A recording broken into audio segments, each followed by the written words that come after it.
തോട്ടുമുക്കം ദേവസ്വംകാട് പ്രദേശത്ത് 2016 കോടതി വിധി പ്രകാരം പ്രവർത്തനം നിർത്തിയ കരിങ്കൽ ക്വാറിക്ക് വീണ്ടും പ്രവർത്തനാനുമതി നൽകിയതിനെതിരെ പ്രതിഷേധവുമായി നാട്ടുകാർ.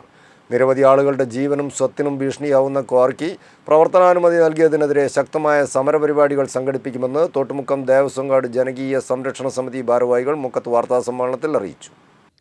കൊടിയത്തൂർ ഗ്രാമപഞ്ചായത്തിലെ തോട്ടുമുക്കം ദേവസ്വംകാടിൽ പെട്രോൾ പമ്പിന് സമീപത്ത് ജനവാസ മേഖലയിൽ കരിങ്കൽ ക്വാറിക്ക് അനുമതി നൽകിയ നടപടിക്കെതിരെയാണ് നാട്ടുകാർ പ്രതിഷേധവുമായി രംഗത്തെത്തിയത്. 2016 ജനകീയ സമരത്തെ തുടർന്ന് കോടതി വിധിയുടെ അടിസ്ഥാനത്തിൽ ഖനനം നിർത്തിവെച്ച ക്വാറിക്കാണ് വീണ്ടും അനുമതി നൽകിയിരിക്കുന്നത്.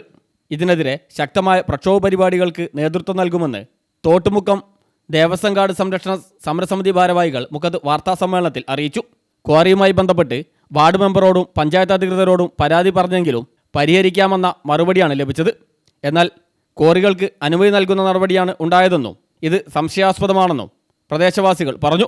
2016 ജനകീയ സമരം മൂലം നിർത്തിവെച്ചൊരു ക്വാറിയാണ് ഈ 2024 വീണ്ടും ലൈസൻസ് അവർ നേടിയിരിക്കുന്നത്. കഴിഞ്ഞ 2016 മുമ്പുള്ള ഒരു നടത്തിയ സ്ഫോടനത്തിൽ നിരവധി വീടുകൾക്ക് അവിടെ കേടുപാടുകൾ വന്നിട്ടുണ്ട്. അവിടെ ഒരു 10-25 കുടുംബങ്ങൾ തിങ്ങിപ്പറക്കുന്ന പാവങ്ങളാണ്. കുറേ അവരുടെ കുടിവെള്ളമെല്ലാം ആ അവസരത്തിൽ വറ്റിപ്പോയിരുന്നു. പരാതികൾ കൊടുക്കാത്ത സ്ഥലമില്ല. ഒരു ക്വാറിക്ക് എവിടെയൊക്കെ ലൈസൻസ് ആയിട്ട് പോകണോ, പെർമിഷനായിട്ട് പോകണോ, അപേക്ഷയായിട്ട് പോകണോ, അവിടെയെല്ലാം ഞങ്ങൾ പരാതി കൊടുത്തതാണ്. അതിനെയെല്ലാം അതിജീവിച്ചുകൊണ്ട് അവർ സ്വാധീനം ചെലുത്തിക്കൊണ്ട് അവർ ഈ പഞ്ചായത്തിൽ ലാസ്റ്റ് ഇതിൻ്റെ അപേക്ഷ വന്നപ്പം പഞ്ചായത്തിൽ ഞങ്ങൾ പോയി സമരം ചെയ്യാനായിട്ട് ഞങ്ങൾ ധർണ നടത്താനായിട്ട് പഞ്ചായത്തിൽ ചെന്നപ്പം പഞ്ചായത്ത് അധികൃതർ ഞങ്ങളോട് പറഞ്ഞു, ഈ വിഷയം നിങ്ങൾക്ക് ഞങ്ങൾ പരിഹരിച്ചോളാം, നിങ്ങൾക്ക് ആശ്വാസകരമായ രീതിയിൽ ഈ വിഷയം പരിഹരിച്ചോളാം എന്ന് പറഞ്ഞതാണ്. എന്തു വന്നാലും ഈ പഞ്ചായത്തിലെ തോട്ടുമുക്കം പ്രദേശത്ത് ഇനി ഒരു ക്വാറിക്ക് അനുമതി ഈ ഇപ്പം നിലവിലിരിക്കുന്ന ഭരണസമിതി അനുമതി കൊടുക്കില്ല എന്ന് ഞങ്ങൾക്ക് വാക്കുന്നതുകൊണ്ടാണ് ഞങ്ങൾ ധർണ നടത്താതെ ഞങ്ങളൊരു 10-25 പേര് പഞ്ചായത്തിൽ നിന്ന് തിരിച്ചു വരികയത്. അത് കഴിഞ്ഞിട്ടിപ്പം ഒരു 2 ആഴ്ചയായിട്ടുള്ളൂ. അത് കഴിഞ്ഞ 8 ദിവസം കഴിഞ്ഞപ്പോഴത്തേക്കും പഞ്ചായത്ത് ഈ ക്വാറിക്ക് ഭരണാനുമതി കൊടുത്തു.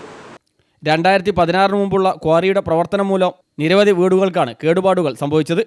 കുടിവെള്ളം ഇല്ലാതാക്കുന്ന വീടുകൾക്കും കൃഷിക്കും ഭീഷണിയാവുന്ന കരിങ്കൽ ക്വാറിയുടെ പ്രവർത്തനം അധികൃതർ തടയണമെന്നും പ്രദേശവാസികൾ ആവശ്യപ്പെട്ടു.